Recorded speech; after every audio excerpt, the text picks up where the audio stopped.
हाज़िरी की जो वजह है ना वो ये थी कि मेरी सर्जरी हुई है। पहले तो मुझे ज़ुकाम नज़ला जनवरी फरवरी वो लगा रहा, उसकी वजह से फिर मेरी सर्जरी लेट हो गई। तो मेरी सर्जरी हुई, सर्जरी होने के बाद तकरीबन 1 हफ़्ते बाद जब मैं हॉस्पिटल से डिस्चार्ज होकर घर गई तो वहाँ पे मेरे जो टांके थे उसमें कॉम्प्लिकेशन आ गई, मेरी सर्जरी में कॉम्प्लिकेशन आ गई। उसके बाद फिर मुझे एडमिट होना पड़ा। अब 7 दिन में फिर एडमिट रही हूँ और मुझे उन्होंने एंटीबायोटिक वगैरह दिए और शुक्र अल्हम्दुलिल्लाह आज मैं फ्री होके घर जा रही हूँ। मेरे टांके भी खुल गए हैं आपकी दुआओं से। तो आप लोगों ने मुझे मिस भी किया होगा, मेरे लिए दुआएं भी की होंगी। तो चले गाड़ी में सारा सामान जा चुका हाँ, है सामान रख लिया और अभी बस बिस्तर हैं और बैग आप जा मेरा चुके। चेहरा तो देख रहे होंगे कि बहुत मेरी उतरा हुआ है। हालत क्या हो गई है और मैं बहुत ही कॉम्प्लिकेशन में गुजरी हूँ। और मेरी सर्जरी जो अल्लाह शुक्र अल्हम्दुलिल्लाह सक्सेसफुल सर्जरी हुई है। और अब घर जाके मैं रेस्ट भी करूँगी और रेस्ट करने के बाद फिर आपसे इंशाअल्लाह ताला रोज़ाना मुलाकात होगी और व्लॉग भी बनाऊँगी अपने।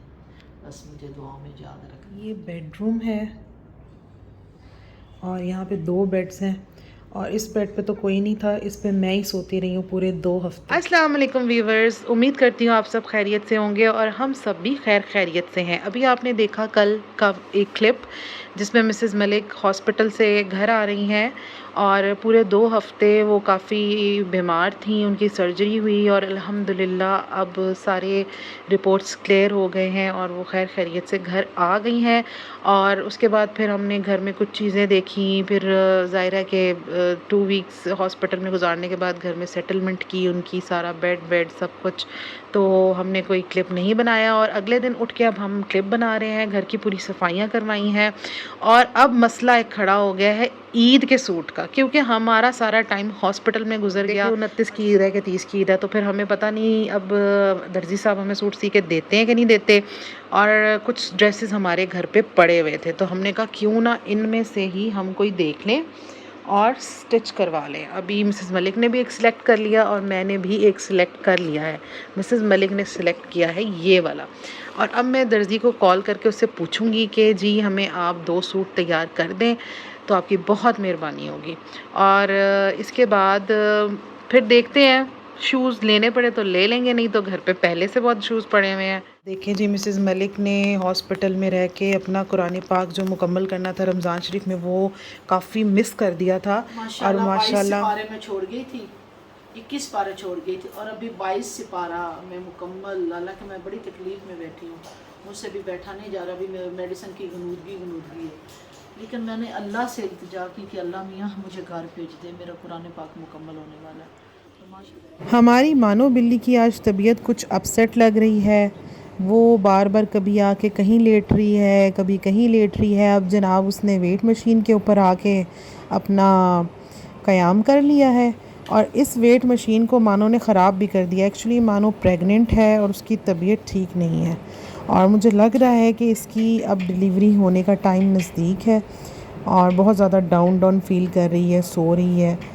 तो हमारी मानो जल्द से जल्द अपने बच्चे डिलीवर करेगी और कहते हैं कि जिस घर में बिल्ली बच्चे देती है उस घर के अंदर काफ़ी अच्छा यानी कि लकी होना साबित होता है।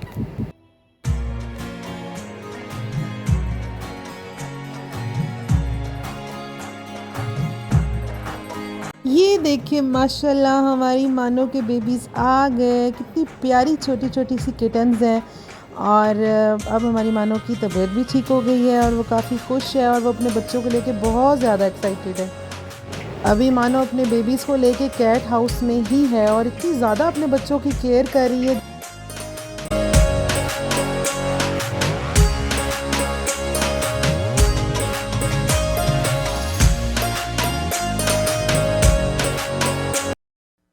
ये जी मुझे पार्सल रिसीव हुआ है और ये मेरे लिए मेरी फ्रेंड ने कनाडा से ईद गिफ्ट भेजा है और ये इसका एड्रेस भी बाहर का ही है।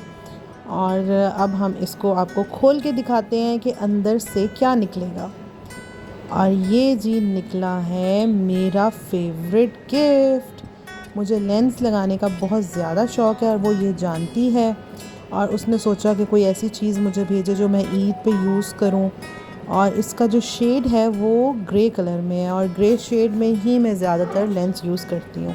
और फिर मैंने लगाया और लगाने के बाद आपको दिखाने के लिए मैंने ये पिक्चर भी लगाई है, इसको आप देखें। काफ़ी अच्छा इसका रिज़ल्ट था, क्योंकि कुछ लेंस होते हैं वो आपको वैसे देखने में और लगते हैं और जब आप अपनी आंखों में लगाते हैं तो उसका शेड प्रॉपर पता चलता है। तो साथ में वो बॉक्स भी था उसका जिसके अंदर हम लेंस रखते हैं। और मुझे आपका गिफ्ट बहुत पसंद आया। अगर आप मेरा व्लॉग देख रही हैं तो थैंक यू सो मच। मैं ईद पे इसको ज़रूर यूज़ करूँगी।